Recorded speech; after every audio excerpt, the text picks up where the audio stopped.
يغيب الكبير يغيب التدبير، والزمن هذا طغى المال على الأخلاق. صح المال يريحك ويعيشك مليح، بصح ثاني يقدر حتى يقتلك. البويرة الأخضرية جريمة بشعة وشنيعة في حق محي الدين اللي كانت على يد ناس خرجت من نفس البطن وكلت من نفس الصحن معاه. نروحوا نشوفوا تفاصيل هذه الجريمة. محي الدين 45 سنة، متزوج، هو كبير الإخوة، وبعد والديه كلامه هو المسموع. عاش هو وخاوته لاباس حتى وين يتوفى الوالد تاعهم موت الفجأة، الوقت اللي البعض من خاوته داخلين في موجة الحزن لفقدان الوالد، مازال حتى ما حضروا الدفينة تاعو. العائلة مجتمعة باش يشوفوا واش يعملوا. كاين واحد خوهم اللي اسمه وحيد قاعد وسطهم يخمم في الدراهم، يخمم في حقه، يخمم في واش خلى باباه. خوه الكبير محي الدين ينوض ليه ويقول له عيب هذا الشيء وهذا الموضوع ماشي وقته، من بعد نهضروا فيه، وانا الكبير وباباك موصيني عليكم وانا ندبر راسي. لكن الاخ ما عجبوش الحال ورفض الوصايه اللي دارها باباه على خاوته، وبدا يخلط في الوضع واعلن حرب على اخوه الكبير. بعد فترة من وفاة باباهم رجع جبد موضوع الورث، بصح محي الدين ما حبش يناقش في الموضوع، وهكذا كل مرة يتجبدوا الموضوع معاه يعيط عليهم ويخرج ويرفض يفتح الموضوع.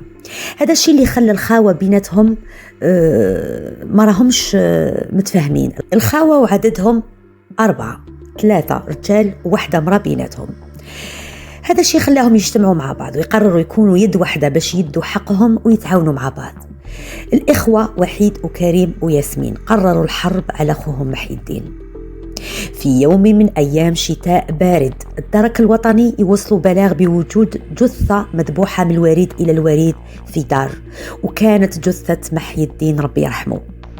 الدرك الوطني شكلت الفرقة وخرجت مع الشرطة العلمية للدار مسرح الجريمة وين كان خوها الصغير كريم يستنى فيهم. ودخل الشاف للمنزل، كانت الباب مفتوحة، فات وصاب محي الدين طايح على ظهره ومذبوح في الصالون وعبايته معمرة بالدم.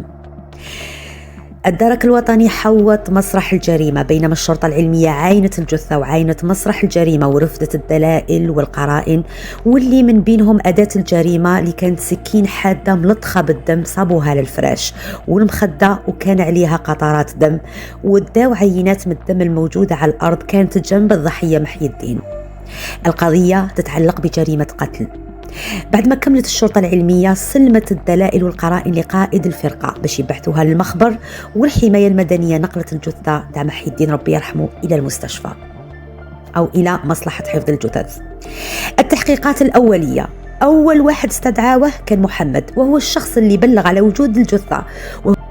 يقول محمد باللي خو محي الدين الصغير كريم هو اللي جاليه جوايه 9 ولا 10 تاع الصباح يعيط وقالوا راني صبت خويا مقتول، وانا بلغتكم كفاعل خير. وقال باللي العائله تاع محي الدين عائله زواوله وناس ملاح وخطيهم المشاكل، بصح بعد ما مات باباهم ولينا نسمعوهم يتضربوا ويتعايطوا بين بعض. محمد كان يتلعثم وخايف كي كان يجاوب. زادوا استدعاوا الأخ الصغير كريم، وأول جواب لأول سؤال بدا يتلعثم وبالسيف إلى يجاوب، وقال باللي أنا البارح جيت عيان من الخدمة، دخلت رقدت في شومبرتي، ومن بعد لا رقدت مع خويا وحيد. هنا بدل الكلام تاعو ليه من بعد قال نطست قهويت كي دخلت للشومبرة عند شومبرة محي الدين صبتها قاعد مومات وخويا محي الدين طايح في الأرض وخرجت نجري برا. بعدها استدعاوا الأخت تاع محي الدين ياسمين، واللي كانت في حالة حزن ودمعتها مازال على خدها ومتأثرة بزاف. تقول ياسمين كنا لاباس علينا، الله يرحمه واش صرا، كنا لاباس علينا وما كان حتى مشاكل، يروحوا يخدموا ويجوا متفاهمين، حتى صرات هذا البلية ما عرفناش كاع كيفاش جات. المحقق قالها حسب معلوماتنا بعد وفاة باباكم ولات عندكم مشاكل في الدار على الورث. قطعته ياسمين لا ما عندناش. أصر عليها المحقق باش تحكي، لكن بقات تنكر باللي عندهم مشاكل وخلافات بيناتهم على جال الميراث. وكملت تقول باللي خاوتي ملاح ومتفاهمين، ما فهمناش علاش خويا قتل روحه. المحقق تفاجأ وقال لها راكي متأكدة باللي قتل روحه؟ قالت ياسمين سير قتل روحه مسكين.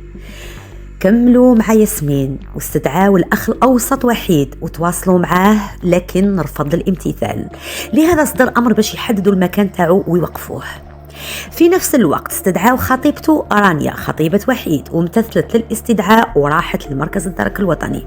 ياسمين قالت باللي وحيد خطيبي عندنا 3 سنين وحنا مخطوبين، وحكى لي ديجا باللي كاين عنده مشاكل مع خاوته على جال الورث، كانوا لاباس عليهم عائله مليحه بصح كيما تشيخي تبدلوا ولاو يضربوا بزاف، وكان واحد يعيط لي ويحكي لي كلش. من القاتل؟ بعد ما وصلت نتائج الخبرة العلمية وبعد ما تكونت معلومات أولية للتحري، الأمن تأكد باللي المرحوم محي الدين انقتل على يد خاوته. إعادة استدعاء الإخوة والتحقيق معهم. ياسمين الأخت في الاستدعاء الثاني وعلى طاولة التحقيق واجه المحقق بالكذب تاعها ونكرانها لوجود خلافات على الميراث بيناتهم، وفي لحظة انهارت وبدات تبكي وتقول ماشي أنا، والله ماني أنا، هما وحيد وكريم، أنا خاطيني وحيد وكريم هما اللي داروها، قالوا لي بالك تحلي فمك يقتلوك. هذا كلام ياسمين. استدعاو كريم الأخ الأصغر وواجهوه بقاشد في تصريحاته السابقة حتى وين بدا يبكي ويقول خاطيني، أنا شاف خاطيني ماشي أنا اللي قتلته، وحيد قرر يعترف على أخوه وحيد وقال باللي هو اللي قتل محي الدين. مكان وحيد الأخ الأوسط المتهم تحدد مكانه، وفرقة الدرك الوطني ومدعومة بفصيلة الأمن والتدخل انطلقت باش تلقي القبض عليه، وين لقاوه في أحد الأحياء يدخن وغير شافهم هرب يجري، لكن عناصر الدرك حاصروه من كل جهة وتقبضوا عليه وهو يعيط ويقول والله ما درت والو. فتشوه وحطوا له ليمينوت ورفدوه للمركز. التحقيق واستجواب وحيد. كي استدعيناك علاش ما جيتش؟ بكل هدوء يرد وحيد شاف والله كنت مشغول عندي شغالات. وين كنت؟ كنت خارج الدار ماشي في الدار. على بالك باللي خوك محي الدين باللي مات؟ شاف انا ما كنتش في الدار. شوف راهي عندنا كل الادله والمعلومات تاكد التورط تاعك في قتل خوك.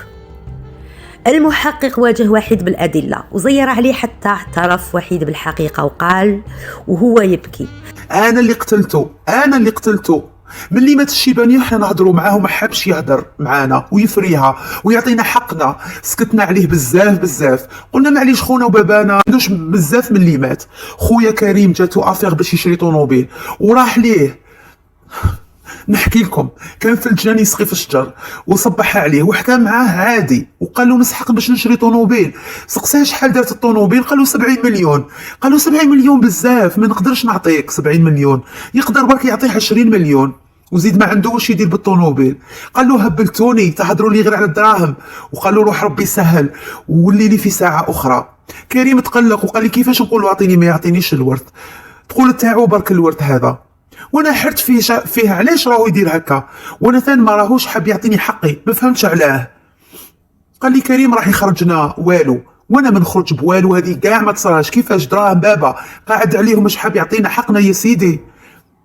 عيطنا لخوتنا ياسمين وتفاهمنا معاها باش نصيبوا حل وتفاهمنا نديروا اي حاجه، المهم تفرى. ياسمين كانت ساكته وما حبتش تدخل روحها وحطت لنا العشاء، تعشينا ودخلنا شنابرنا. كي لقات محي الدين عسيناه وعيطت لكريم وجبت الموس من الكوزينه وصدمنا عليه وذبحته شاف ذبحته ما حبش يعطيني حقي ما حبش. كانت أقوال واعتراف وحيد أخ الضحية محي الدين الأوسط. تم تحرير محضر لتقديم الثلاثة الإخوة أمام العدالة كريم وحيد وياسمين بتهمة جناية القتل العمدي مع سبق الإصرار والترصد. إنها قضية اليوم، الميراث اللي كما هو نعمة كذلك نقمة، المال الحلو والمر، قتل أخوهم على جل حقهم وبسبب التعنت تاع وعدم إعطائهم حقهم، ضعف الإيمان، الطمع والتعدي على حدود الله. اتقوا الله يجد لكم مخرجا. أنا ما رانيش مع القتلة طبعا، راني نهضر على الميراث، المشكل اللي يدور في أغلب البيوت وفرق بزاف عائلات ووصل حتى للقتل كما قضية اليوم. نلتقي في قصة وقضية أخرى في قناتكم قصص فل الجزائرية. تهلاو لي في رواحكم، مع السلامة.